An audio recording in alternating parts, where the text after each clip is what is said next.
La frontera es un nuevo espacio de combate intelectual. La demarcación y el límite son condiciones necesarias para la civilización. Regis Debray. Gracias, señor presidente, compañeras senadoras, compañeros senadores. Recientemente han sucedido dos hechos importantes para la vida nacional. El primero, el 18 de septiembre pasado, cuando el presidente de la República, Enrique Peña Nieto, suscribió en nombre del Estado mexicano la Declaración de Nueva York de la Asamblea General de la Organización de las Naciones Unidas, que busca proteger los derechos humanos de todo refugiado y migrante. Uno de los principales compromisos adoptados en la ONU señala, cito, que los estados adherentes a comprometerse a atacar los factores que provocan o exacerban los grandes desplazamientos,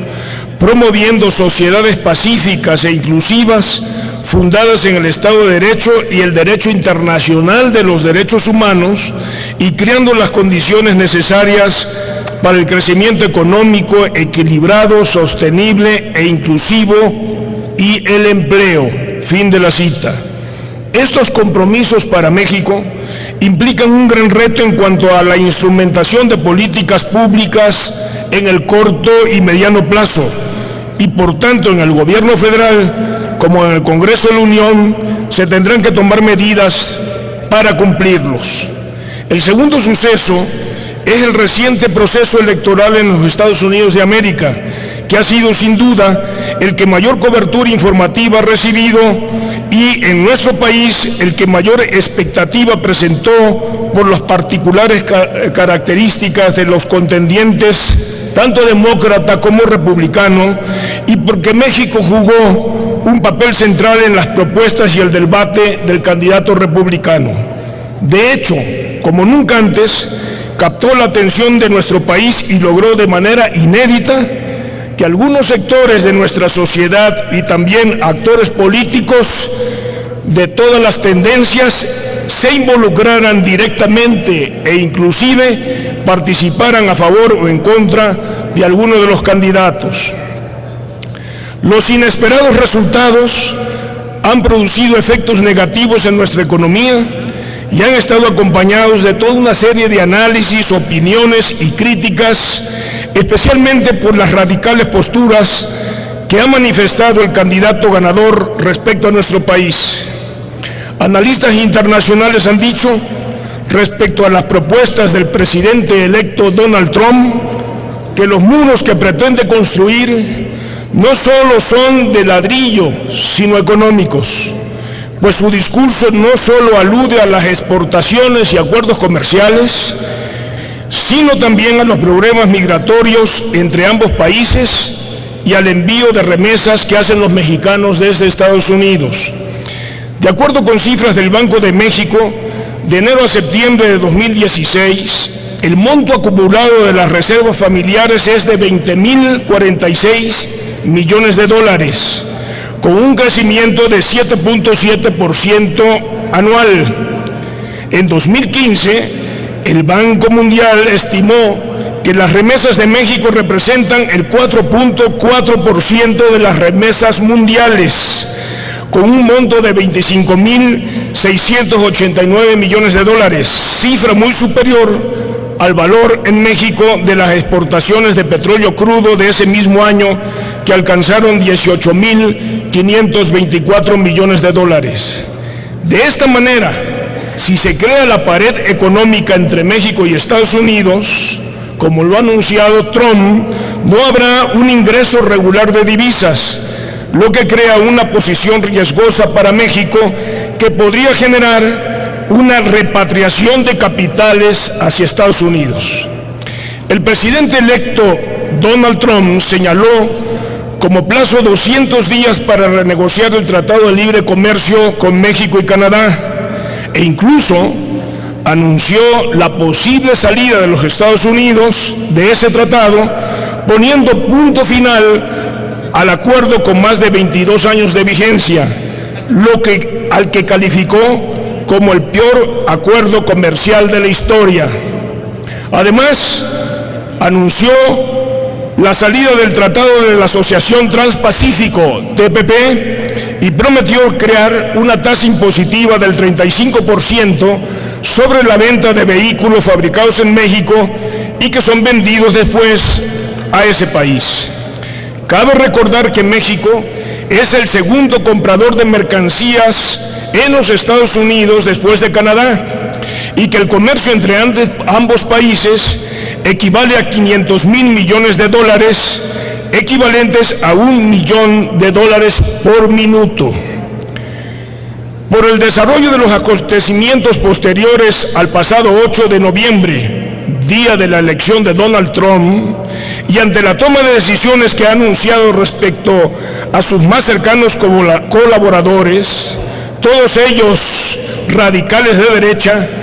así como la confirmación de sus posturas respecto a México y los mexicanos, nos permite anticipar que nuestras relaciones con el vecino país, sin duda ninguna, van a cambiar de manera muy profunda a partir del próximo 20 de enero de 2017, en que asume la presidencia. Hoy el Gobierno de la República y el Congreso de la Unión, en particular en el Senado de la República como corresponsable de la política exterior, nos encontramos ante la oportunidad histórica de impulsar la adopción de una serie de medidas que contrarresten en lo posible los resultados de las decisiones que muy probablemente va a dictar la próxima administración de los Estados Unidos. A mi juicio, lo primero, lo fundamental como deber de Estado es tener el control real y efectivo de nuestras fronteras. Ante los nuevos escenarios, se trata de hacer lo que durante muchos años hemos dejado de hacer o hemos hecho de manera insuficiente o parcial. Fortalecer y apuntalar la seguridad, la economía, la estabilidad y el progreso en nuestras dos fronteras para contribuir a la estabilidad nacional, pues estos dos territorios particularmente van a ser impactados de manera inmediata e importante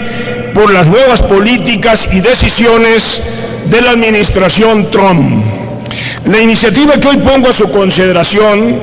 propone promover un conjunto de reformas legales que permitan fortalecer la gobernabilidad en el territorio nacional, pero particularmente en la frontera sur y norte, ante el eventual proteccionismo de la economía estadounidense, que impactará la economía mexicana con la aplicación de impuestos a las remesas, la previsible desventajosa renegociación del Tratado de Libre Comercio y la salida del Tratado de Asociación Transpacífico, así como una nueva política migratoria, y tal vez esto sea lo más inquietante, por la que se ha anunciado la inminente expulsión en una primera etapa de poco más de 3 millones de mexicanos sin documentos o presuntamente con antecedentes penales, para los cuales México no tiene posibilidad de asimilar o de controlar si en realidad son delincuentes. No olvidemos que ya Estados Unidos hace años tomó una decisión en este sentido,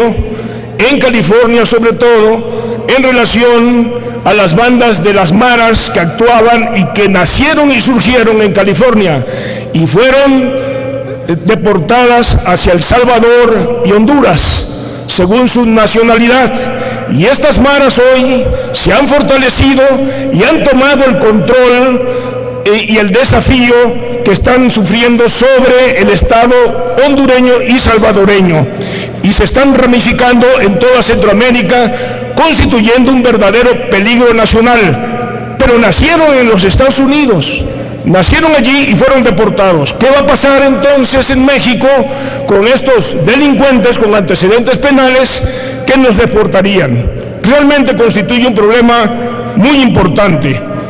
Y además tampoco tenemos los recursos suficientes para generar los empleos para toda aquella mano de obra calificada que vendrían a México y que podríamos aprovechar. Es un reto enorme. No olvidemos que en la segunda etapa, después de estos 3 millones de deportados, Trump ha anunciado la posible deportación de otros 8 millones más. Por ello, el gobierno federal, presidido por el presidente Enrique Peña Nieto, anunció por conducto de la Cancillería 11 medidas para proteger y apoyar, primero, a nuestros connacionales que residen actualmente en Estados Unidos, en lo que, así lo creo, es una primera etapa de un conjunto de acciones que habremos de tomar como país para adaptarnos y para hacer frente a esa nueva e imprevisible realidad política y económica que empezará a aparecer el próximo año. Es decir, estamos ante el escenario de enfrentar cambios significativos en materia de política comercial, migratoria y de seguridad regional, de combate a la delincuencia organizada y con ello un futuro incierto en la iniciativa Mérida, a través de la cual se han canalizado recursos que podrían cancelarse. Es necesario entonces detonar de manera inmediata programas y políticas públicas que permitan atender los problemas sociales, económicos y de seguridad que se presenten en las regiones fronterizas y que se multiplicarán los problemas por las amenazas ya mencionadas. Sirva como ejemplo de lo que se tiene que hacer la medida que tomó recientemente el presidente Peña Nieto, consciente de los problemas en la región sur-sureste, al anunciar e impulsar el desarrollo de 4 zonas económicas especiales, que serán polos de desarrollo industrial que aprovecharán las potencialidades de las entidades de esa región, cuyos resultados a largo plazo generarán oportunidades de empleo y bienestar, incluyendo la frontera sur. Pero habrá de reconocerse, compañeras y compañeros senadores, que no es posible estandarizar las políticas públicas para resolver la problemática fronteriza en razón